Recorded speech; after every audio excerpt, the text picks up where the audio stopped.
안녕하세요. 암을 포함한 모든 질병 피가 답이다 저자 이현철입니다.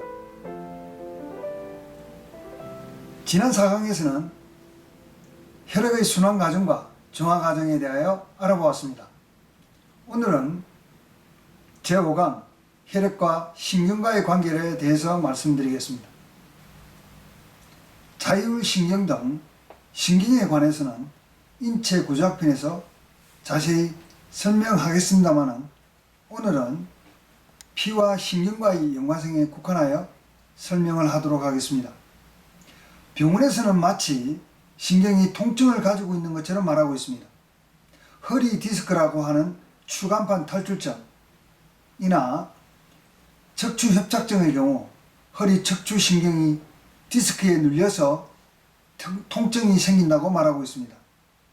더욱 재미있는 것은 좌골신경통인데 알고 보면 참으로 개그스러운 병명입니다. 신경이란 무릇 전깃줄과 같아서 자극이나 통증을 전달하는 역할을 할 뿐이지 신경 그 자체가 통증을 가지고 있지 않다는 사실입니다. 예를 들어 전선 한 가닥이 있다고 생각합시다. 전선이란 정기적 성질을 통과시켜야만 전깃줄이지 않습니까? 만일 전깃줄로 집 옥상에서 빨래를 넣을 때 사용한다면 그것은 전깃줄이 아닌 빨랫줄일 뿐입니다. 신경에 자극을 주지 않는다면 신경에 대한 존재 자체를 인식하지 못하기 때문입니다. 신경이 구부러지고 또는 눌려서 통증을 느낀다고 한다면 신경이 잘려나가면 평생 아파야 하지 않을까요? 예를 들면 사고로 손목이 절단되었다고 가정합시다. 그러면 그 사람은 평생 잘려나간 부분에 통증을 느끼며 살아가지 않아야 될까요? 그렇지 않다는 사실입니다. 물론 일정 기간 마치 손목이 그대로 붙어 있는 것처럼 없어진 손목에서 통증 비슷한 것을 느끼는 경우는 있는데 이를 가상통증이라고 합니다.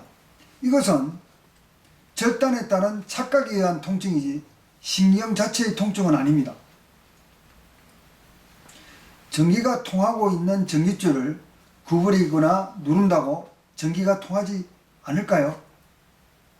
한 가지 더 예를 들어보겠습니다. 충치가 생기거나 지주염이 발생하여 통증이 생기면 치과에서는 신경차단술을 사용하여 치료를 합니다. 신경을 끌어버려 통증이 대뇌에 전달하는 통로를 차단해버리는 것입니다. 그렇다고 통증을 일으킨 원인이 제거된 것일까요? 전혀 그렇지 않다는 것입니다. 통증의 원인인 충치나 지주염은 그대로 있습니다. 다시 말해 신경이란 해당 부위의 통증이나 자극을 대뇌에 전달하는 역할을 할 뿐이지 그 자체가 구부러지거나 끊어진다고 해서 통증이 생기는 것이 아니라는 점입니다. 간단히 말하면 통증은 허리가 아픈 것처럼 느껴지지만 실상은 신경을 통하여 통증의 정보가 머리에 전달되어 머리가 느끼는 것이지 해당 부위가 느끼는 것은 아니라는 사실입니다. 또 중요한 점은 피가 없이는 신경도 무용지물이라는 점입니다. 손에 고무줄이나 노끈으로 꽁꽁 감아서 손가락의 혈류를 막아 어떠한 느낌이 있는지 보시기 바랍니다. 고무줄이나 노끈으로 완벽하게 혈류를 막지 못한다 하더라도 손을 만지거나 살짝 깨물어도 감각이 없어진다는 것을 알게 될 것입니다. 신경은 피가 없으면 마치 정기적 성질이 없는 전깃줄로 빨랫줄과 같이 그 기능을 제대로 수행하지 못한다는 사실입니다.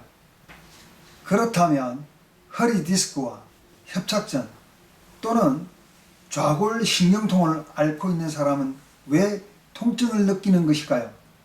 이것의 해답을 얻기 위해서는 나중에 설명하는 조직의 경화편과 해당 질병편을 시청하시면 이해할 수 있으리라 생각이 됩니다.